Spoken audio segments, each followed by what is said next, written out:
For the first time in a long time, I'm into somebody my own age.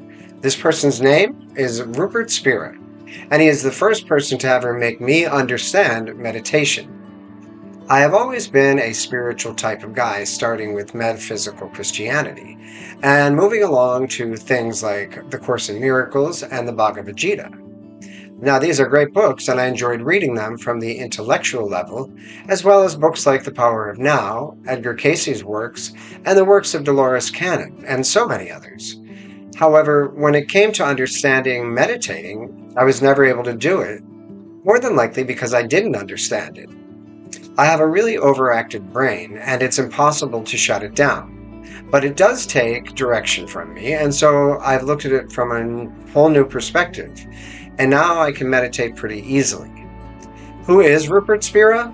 Rupert Spira is a renowned spiritual teacher and writer specializing in non-duality and the direct path to self-realization. Drawing from Advaita Vedanta, he teaches that our true nature is pure awareness, beyond the limitations of thought, identity, and separation. A lifelong student of pottery and art, Spira often uses creative analogies to convey profound truths about consciousness. His teachings emphasize peace, happiness, and freedom as innate qualities of being accessible in the present moment. He has authored books like The Transparency of Things and Being Aware of Being Aware. I'm going to show you some small clips from his website where he discusses psychedelics.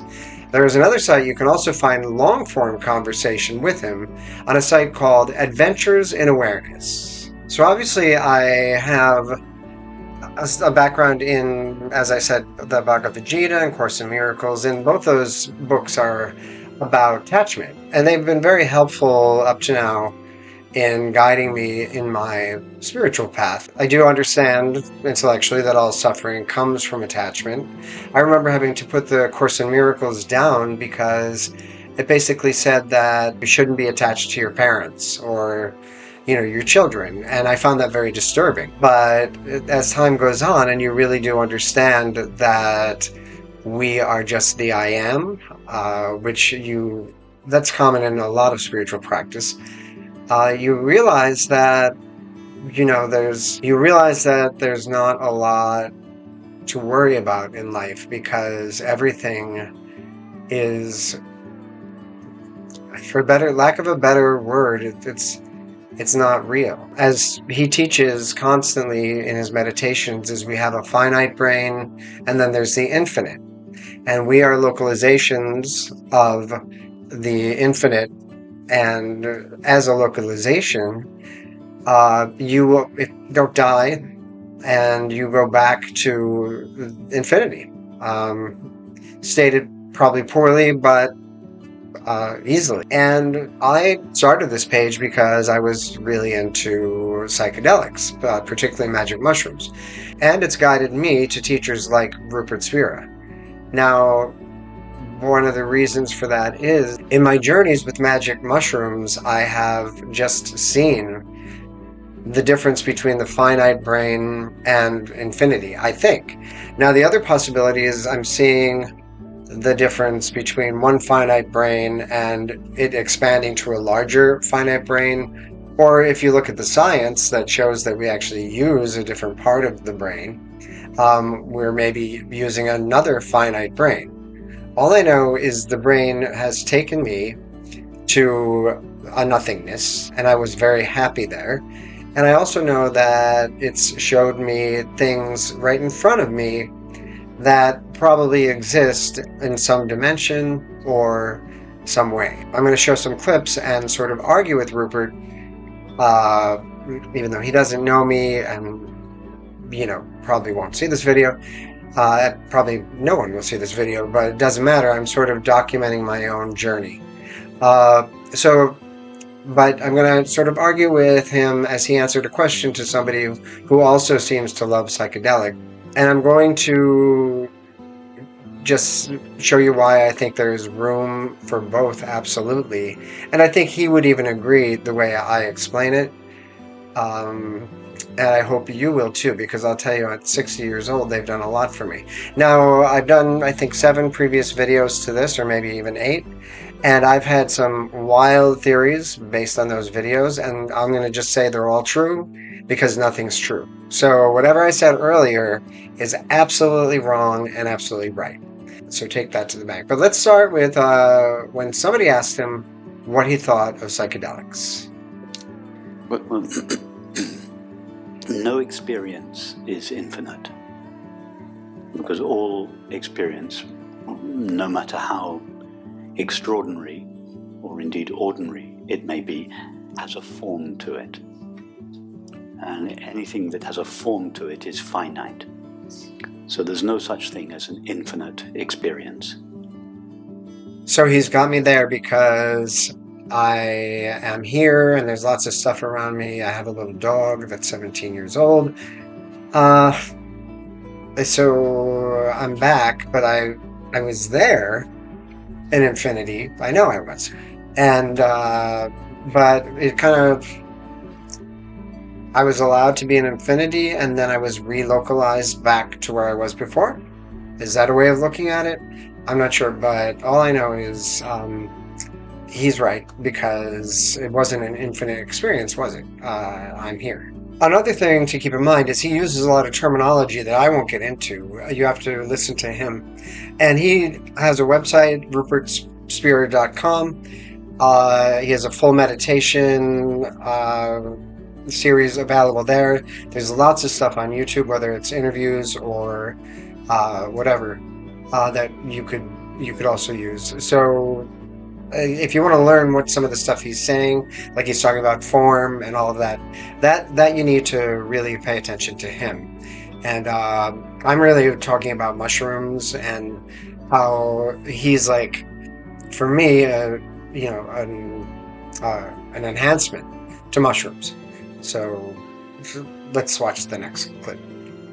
Yes, I grant that psychedelic experience gives us a broader spectrum of experience. Yes.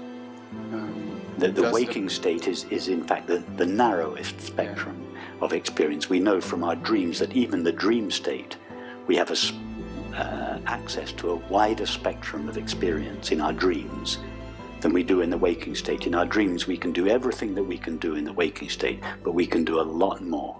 We can fly, we can play music that we've never been, we can speak languages that we can't speak in the waking state. And so psychedelics is an expansion of the capacities for phenomenal experience. But are there different layers of understanding? There are different layers of infinity, or the awareness itself. That there are no layers or degrees of awareness. There are layers and degrees of the mind. The mind, objective experience, can be graded in degrees, but there are no degrees of awareness. So once again, I can't argue with him. He's saying that the waking state is the narrowest of spectrums that we have. That said, what he's talking about, awareness, is basically infinity. And you can't actually ever get to infinity because it has no form, and the only way you would be able to describe it was if it had a form. And it doesn't, so we can't. But back to the levels of the finite mind, I think that psychedelics do a great job of expanding the finite mind to make us realize there's something else out there. And so when I do psychedelics, specifically magic mushrooms, I'm seeing things like, well, let's say I'm seeing 30 versions of the same event. Let's say, for example, a neighbor of mine coming home. I'm seeing 30 separate versions of that event, sometimes when I'm on mushrooms. I'm seeing my chair, it's a gravity chair, and it takes over, and I don't move it. And then also, eventually, it floats up in the sky, and I'm literally like Aladdin in the sky, and it turns around to show me that there's no longer a building, my house behind me. So I think In these cases, we realize we're seeing something that is not of the reality that we currently know. So that's why there's a little bit of confusion. Are we having a life after death experience while we're on the psychedelics? Are we in the afterlife? Are we in just another dimension? Or my personal feeling is that we are in another dimension. And I think that I've actually gone to infinity. Now, what happens is I've come back.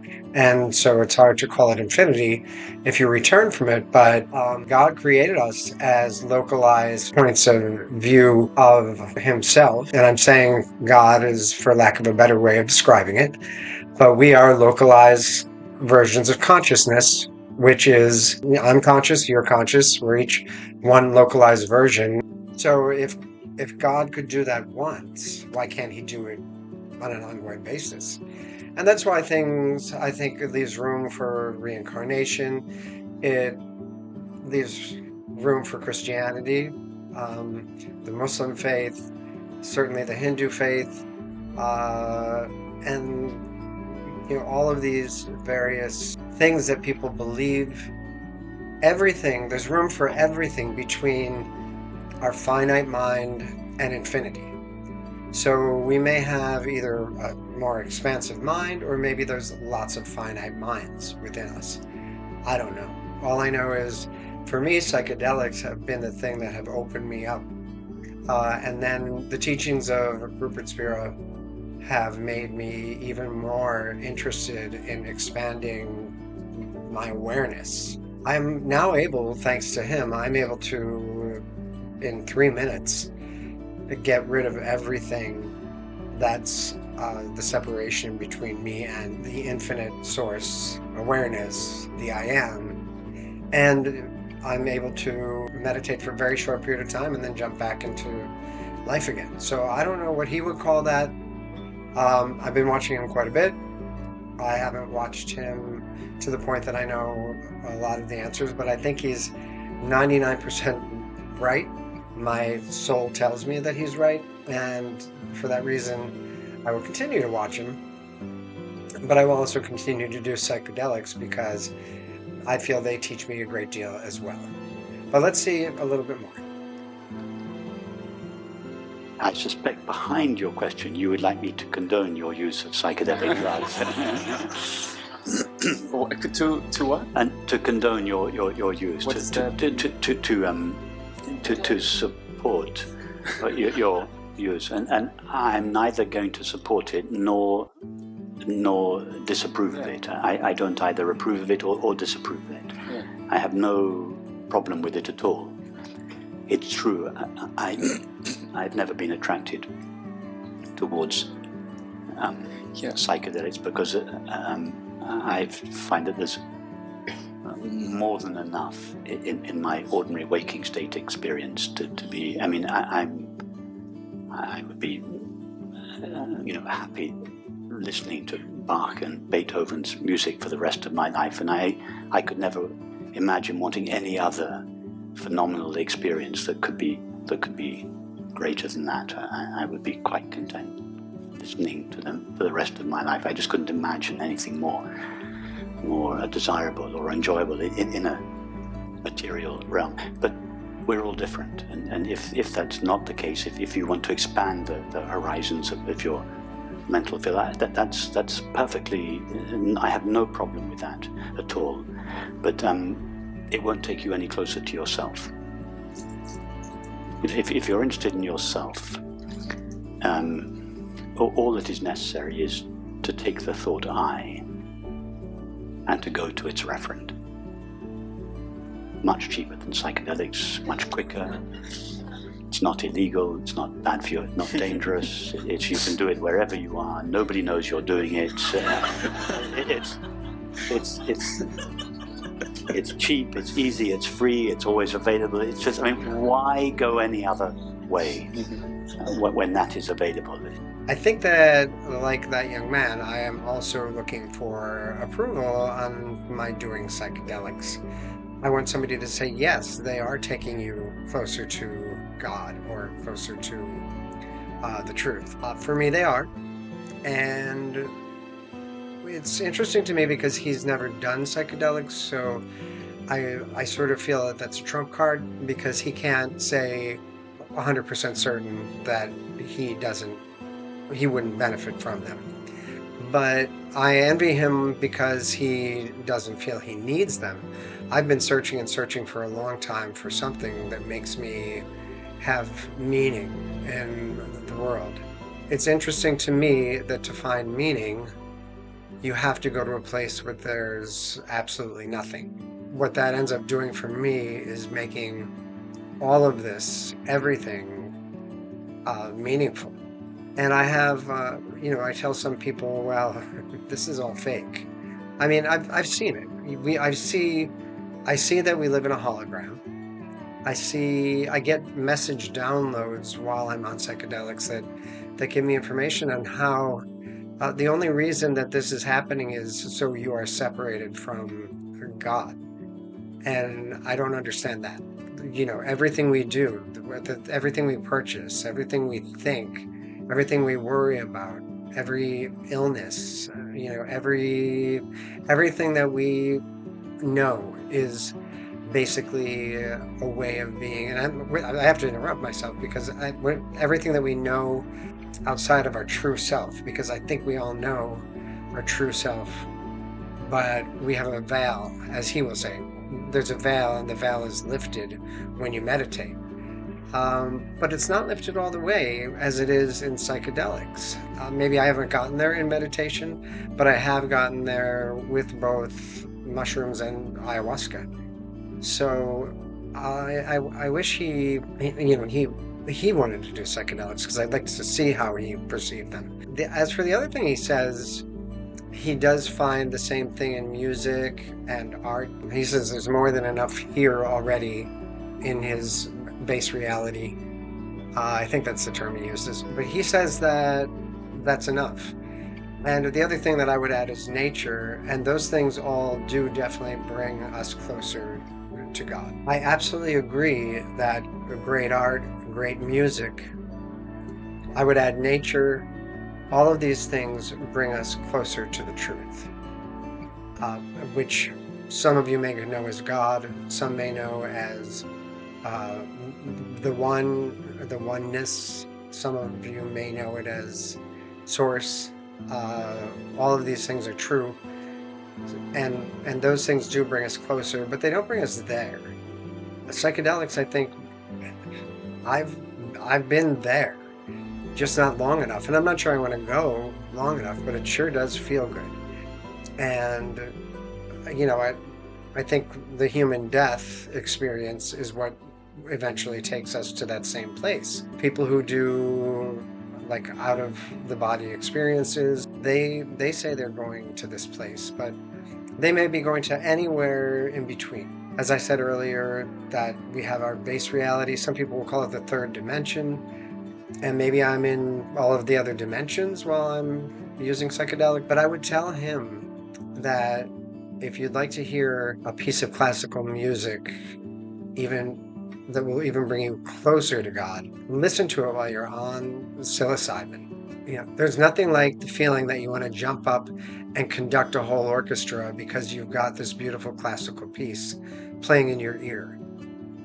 And the same thing holds true for the visuals. I mean, the God's majesty in the stars and all of that brings you closer to God. Ironically, those are just a product of the finite mind. Still trying to figure that out. How we all connect with our finite minds is interesting. He will talk often about Mary and Jane, and Mary is lying in bed and she's dreaming, and what she's dreaming is that she's Jane, and Jane is in, say, Paris, and goes through months there, and it's really in Mary's life, who is in bed sleeping, it's just 5 minutes. But in Jane's life, who is in the dream, it is, 6 months. I get that. That's one localized. But what about all the objects? And he does talk about it. I just haven't absorbed it yet properly. But all the objects and all the other people, and how do we connect? I'm suspicious of that because of what I see in the mushroom. Sometimes I think that all of it is a projection of my finite mind. But that's not fair to other consciousness if everybody's conscious. I don't know if everybody is. I don't know if just some people are. I don't know what he would say, but he alludes to the fact that almost everything is illusory. Anyway, take that for what it's worth, but I read it into that all of those experiences are possible and all of them are not real. There's only one real experience, and that's the experience of infinity or nothing, which has no form, which can't be described. That's close, and it's very reassuring because it takes a lot of the weight off your shoulders when you're trying to be righteous. I would make a distinction in your mind as to why you're interested in using these substances. Nothing wrong with using them at all. If if that's what you want to explore, then there's no reason why you shouldn't do that. But don't make the mistake of thinking that will take you closer to your true nature. Make a distinction between the two. Explore psychedelics until your heart is, or the possibilities of mind until your heart's content. But don't mistake it for the exploration of your true nature. Well, I'm going to take that advice because I'm going to continue to do psychedelics, my heart's content, because they're wonderful. I mean, they make me exude love for a week after a journey. So I can, go out into the world and see the just kind of person I might not like, or can see I don't really see. Wears off after about a meditation also helps, and if I really focus, and certainly if I add music, classical music, or if I'm in a beautiful place where there's nature and birds and things like that, I also can feel great. Psychedelics, along with a lot of the studies that I'm doing, people like Rupert Spira. By the way, there are tons of interviews with Rupert Spira and another person on YouTube. So just Google his name and then look at some of the interviews, long-form interviews of Rupert Spira and these different people who have different disciplines, whether more theoretical science, physics, mathematics, scientists, philosophers, theologians, that sort of thing.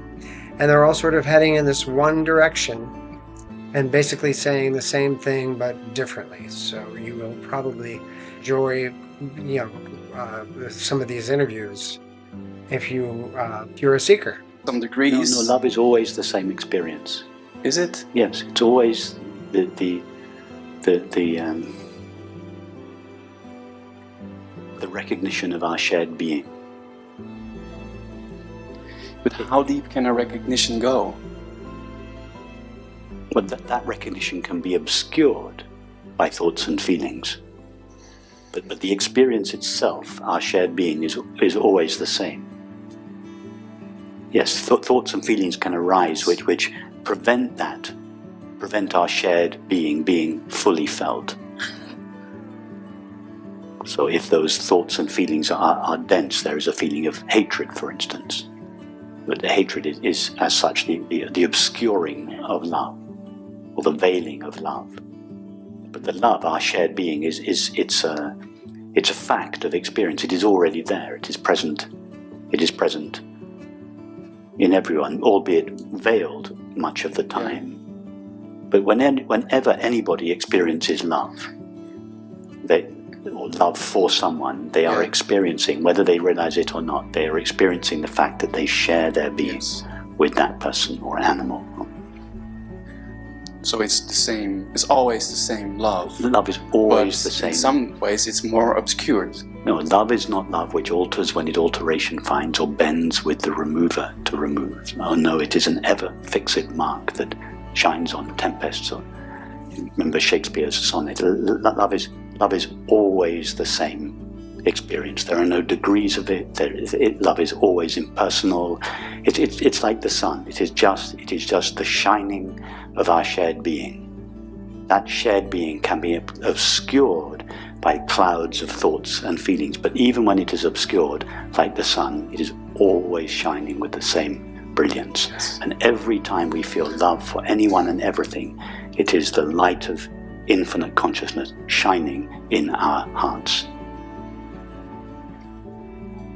whenever you meet a stranger on the street and you smile at them, that is a little shining of love, being just a little recognition of our shared being with that apparent stranger who in that moment is not a stranger. He is yourself. Thank you. So what you are saying is, let me reinterpret what you are asking. Is it possible for psychedelic experience to facilitate the thinning out of the cloud cover of thoughts and feelings, and therefore make available Yes, exactly. this? Okay, I grant you, yes. And that's what you experienced. In this experience, that there was a thinning of the cloud cover of thoughts and feelings, and as a result, this ever-present being, you felt it, and you realized, you felt that this being was universal. There is only one being in existence, and that's what you felt. It is thoughts and feelings that fragment or seem to fragment this single being into a multiplicity and diversity of selves. So yes, in this experience there was a thinning of the cloud cover of thoughts and feelings.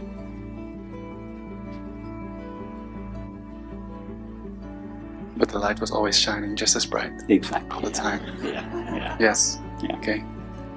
That's what I wanted to know. Thank you. Yeah. So there you have it. He does basically end up saying that psychedelics will help the veil. Which for me has been a big deal, because I have a lot of stuff covering up my soul, which is just like yours, is a loving one. And, maybe in time between meditation and psychedelics and maybe the world changing, maybe in this finite world I'll be able to get rid of the stuff that is a veil between myself and the rest of you. But I like to say thank you to Rupert Spira for being out there. I think he's made my life better, and I know from watching his meditations that he's made many people feel better about life, and I'm looking forward to more of his meditations and more psychedelics, and who knows what else is coming down the pike. But I know there's lots of good stuff. So we'll see you next time. I don't know why, where, or when, but thanks for watching.